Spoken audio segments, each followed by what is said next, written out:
Hello students, welcome back. The Salt March and the Civil Disobedience, नमक यात्रा और सविनय अवज्ञा आंदोलन।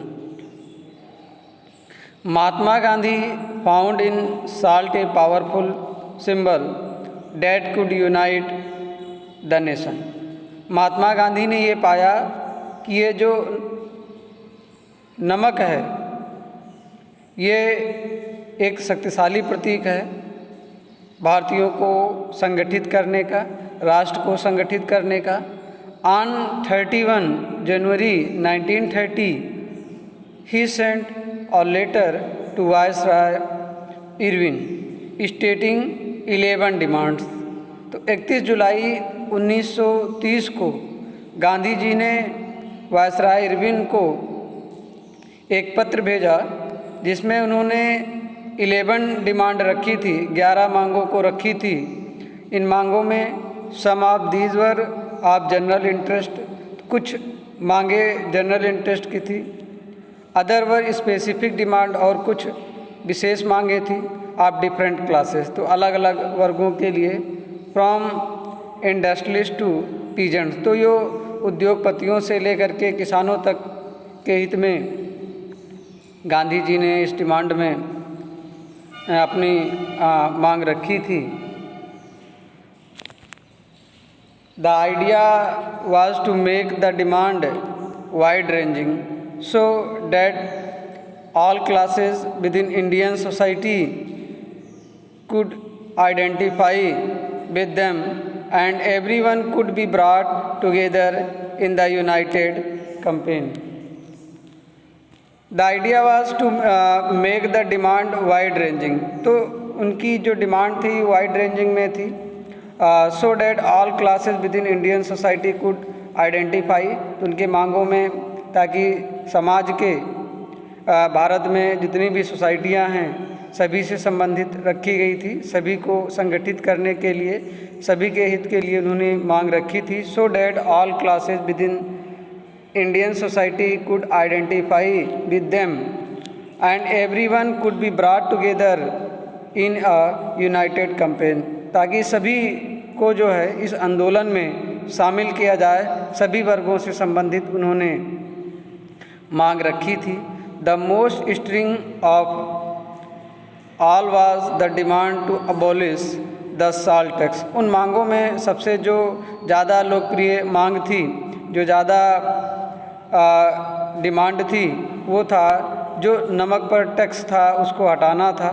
Demand to abolish the salt tax.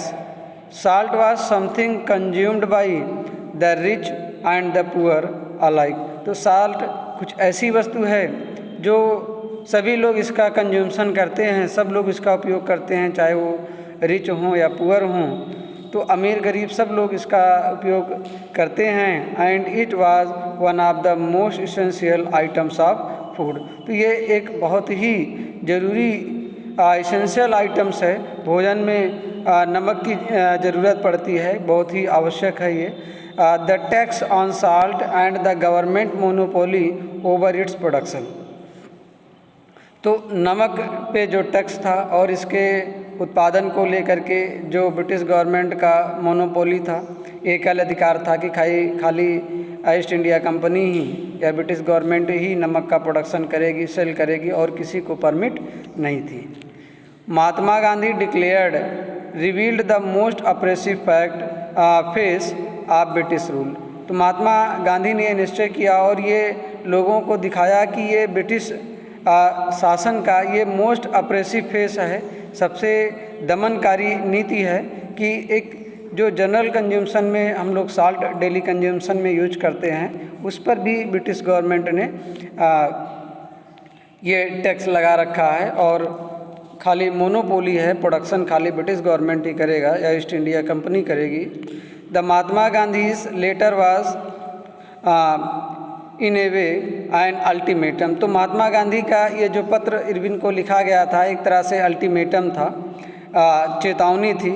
If the demand were not fulfilled by 11 मार्च, अगर ये डिमांड 11 मार्च तक पूरी नहीं की जाएगी, द लेटर स्टेटेड, तो लेटर में ये कहा गया था, the Congress would launch a civil disobedience campaign. तो कांग्रेस जो है ये सविनय अवज्ञा आंदोलन प्रारंभ कर देगी। Irwin was unwilling to negotiate, Irwin समझौता के लिए तैयार नहीं थे। So Mahatma Gandhi started his famous salt march accompanied by 70 of his trusted volunteers. तो जब ये समझौता के लिए तैयार नहीं थे इरविन, तो गांधी जी ने अपने ये 78 विश्वसनीय वॉलंटियर्स के साथ जो है इन्होंने ये साल्ट मार्च आंदोलन शुरू किया। So Mahatma Gandhi started his famous salt march accompanied by 78 of his trusted volunteers. The march was over 240 miles। तो ये जो मार्च था ये 240 मील की थी। फ्रॉम गांधीज आश्रम इन साबरमती, तो साबरमती में गांधी जी के आश्रम से, to the Gujarati coastal town of Dandi, तो गुजरात के कोस्टल एरिया डांडी तक ये मार्च था। The volunteers walked for 24 days, तो जो वॉलंटियर्स थे ये 24 दिन तक यात्रा किए। अबाउट 10 माइल्स ए डे, तो एक दिन में ये 10 माइल्स कवर करते थे। Thousands came to hear Mahatma Gandhi whenever he stopped, तो जब कहीं गांधी जी रुकते थे तो हज़ारों लोग उनसे मिलने आते थे, उनको सुनने आते थे। And he told them what he meant by Swaraj, और वहीं गांधी जी उन लोगों को स्वराज के बारे में बताते थे। And urge them to peacefully defy the British, और उनसे ये प्रार्थना करते थे गांधी जी कि आप लोग शांतिपूर्वक अंग्रेज़ों से लड़िए, उनको डिफाई कीजिए। ऑन 6 अप्रैल ही रीच डांडी, और 6 अप्रैल को उन्होंने डांडी पर पहुँचे। And ceremonially violated the law, और इस कानून का उल्लंघन किए। Manufacturing salt by boiling sea water, तो समुद्र के पानी को उबालकर उन्होंने, महात्मा गांधी जी ने साल्ट बनाया, नमक कानून इस तरह से तोड़ा। This mark the beginning of the civil disobedient movement, तो इसे सिविल डिसओबीडियंट मूवमेंट, सविनय अवज्ञा आंदोलन का प्रारंभ हुआ। हाउ आज this movement different from the non cooperation movement, ये कैसे ये जो सविनय अवज्ञा आंदोलन था ये कैसे असहयोग आंदोलन से कैसे डिफरेंट था। People were now asked not only to refuse cooperation, अब लोगों को खाली उनका सहयोग ही नहीं करना था बल्कि उनके कानून को भी नहीं मानना था। यहाँ पे फिगर नंबर 7 आप देख रहे हैं, ये साल्ट मार्च का ही है। The Dandi march, during the salt march Mahatma Gandhi was accompanied by 78 volunteers. On the way they were joined by thousands with the British as they had done in 1921 to 22, but also to break colonial laws। तो अब हमें असहयोग ही नहीं करना है, British government का सहयोग ही नहीं करना है बल्कि उनके कानूनों को भी तोड़ना है, उनके बनाए गए कानूनों को नहीं मानना है।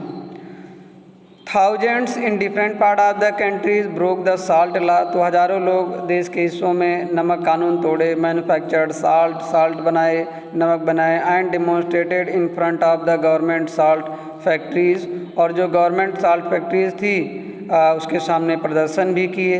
एज द मूवमेंट स्प्रेड, जैसे जैसे आंदोलन फैला फॉरेन क्लॉथ वाज बायकॉटेड, विदेशी कपड़ों का बहिष्कार किया गया।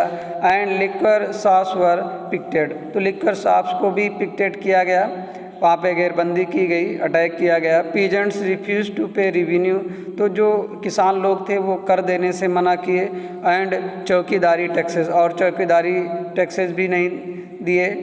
विलेज ऑफिशियल रिजाइन, तो जो विलेज ऑफिशियल्स थे वो रिजाइन किए। And in many places forest people violated forest laws, तो बहुत सारे स्थानों पर जो जंगलों में लोग रहते थे, फॉरेस्ट पीपल थे, वो जंगल के नियमों का उल्लंघन किए। गोइंग इनटू रिजर्व फॉरेस्ट, और जो आरक्षित वन थे उसमें गए।